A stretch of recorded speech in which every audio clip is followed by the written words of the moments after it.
Olá, eu estou falando aqui sobre o Para Não Perder a Alma, o Cuidado aos Cuidadores. Esse livro surgiu de uma necessidade de compartilhar algumas percepções de consultório, de vida, também como professora, algumas coisas que eu fui me dando conta.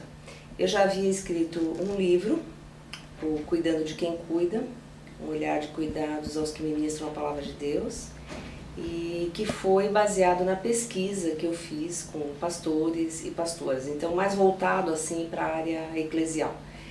Esse livro, o Para Não Perder a Alma, ele surge mais voltado aos profissionais das relações de ajuda, mas também não é assim fechado aos profissionais das relações de ajuda. Uma das mais entusiastas do livro é uma engenheira que compartilhou comigo que tem sido muito útil para ela no trabalho dela com pessoas e para ela mesma. A ideia é a gente poder se olhar como cuidador, como cuidadora. Então, eu vou comentar a partir já do título, que é baseado num versículo bíblico que diz: pois que adiantará a pessoa ganhar o mundo inteiro e perder a sua alma? No Evangelho de Mateus, capítulo 16, versículo 26. A ideia, então, é que o nosso trabalho, que faz parte do nosso ser, aquilo que nós fazemos, ele não deve nos exaurir até o ponto que a gente perca a alma. Eu gosto muito de uma definição de trabalho que diz que trabalhar é cooperar com Deus para colocar ordem ao caos. Então, o nosso trabalho, ele sempre vai iluminar ou ajudar a organizar de alguma forma a nós mesmos e as pessoas à nossa volta. Então eu não vejo o trabalho como um castigo, eu vejo o trabalho como um privilégio, como uma forma de cooperar nesse mundo com as outras pessoas e também com o meu sustento, com a minha vida, com a minha família. Então, o índice, que eu vou seguir aqui um pouquinho para vocês terem uma ideia,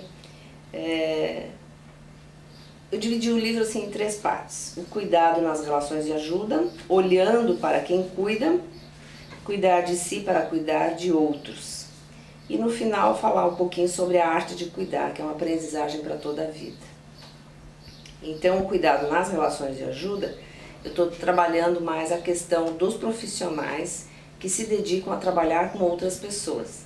Pessoal da área mesmo da psicologia, da área do ensino, do direito, da medicina, da enfermagem, da físio, da odonto e tantas outras que lidam com pessoas.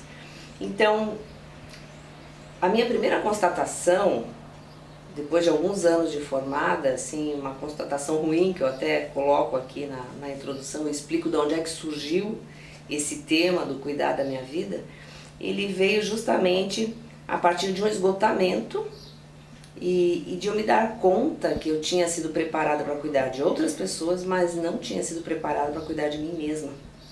E eu percebi que com os meus colegas era assim e que com muitas pessoas que trabalham nas relações de ajuda é assim.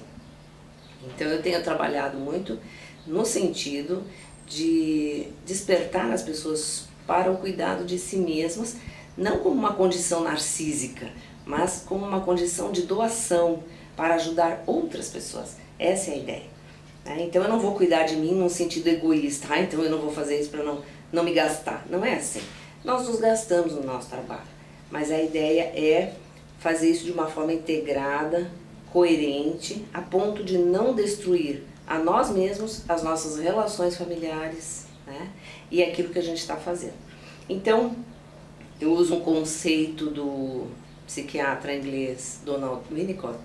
Ele fala de holding como uma rede de sustentação.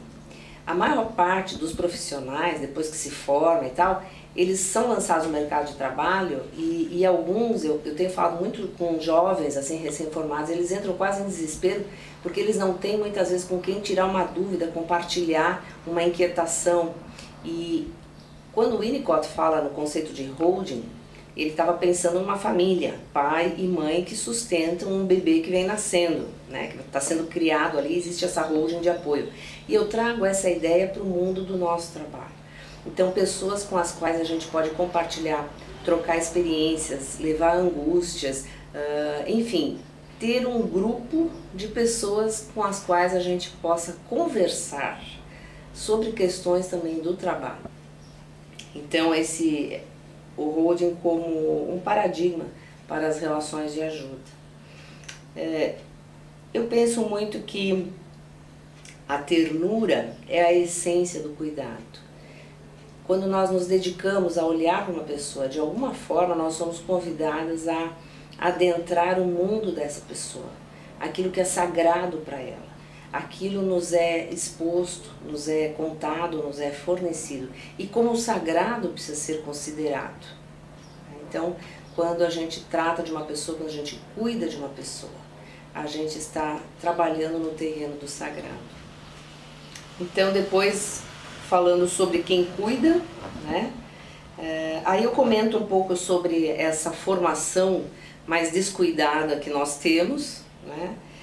O desgaste de quem cuida, o estresse, o burnout, que é justamente a síndrome do esgotamento, né? Muitas pessoas entram em esgotamento total e não têm condições nem de fazer aquilo que já faziam de uma forma muito simples. E depois no cuidado de si mesmo, cuidar de si para cuidar dos outros dentro de uma visão bio, psico, sócio, eco, espiritual. Ou seja, todas as dimensões do viver humano. Então nós vamos nos cuidar na parte física, na parte emocional, na parte social, no entorno do lugar que nós vivemos, também na dimensão da espiritualidade. São formas de viver integradas. E isso também, como nós, pessoas que trabalhamos no cuidado dos outros. E depois, técnica, intuição e sensibilidade. Então é preciso que a gente esteja inteiro, morando dentro de si mesmo, para poder fazer uma escuta também inteira, respeitosa, abrangente, daquela pessoa que tem o seu universo. Essa pessoa vai nos procurar, mas de alguma forma a gente vai conhecer essa pessoa. Então o que eu desejo para vocês que trabalham com pessoas é que vocês possam desenvolver essa sensibilidade, essa técnica e essa ternura no cuidado.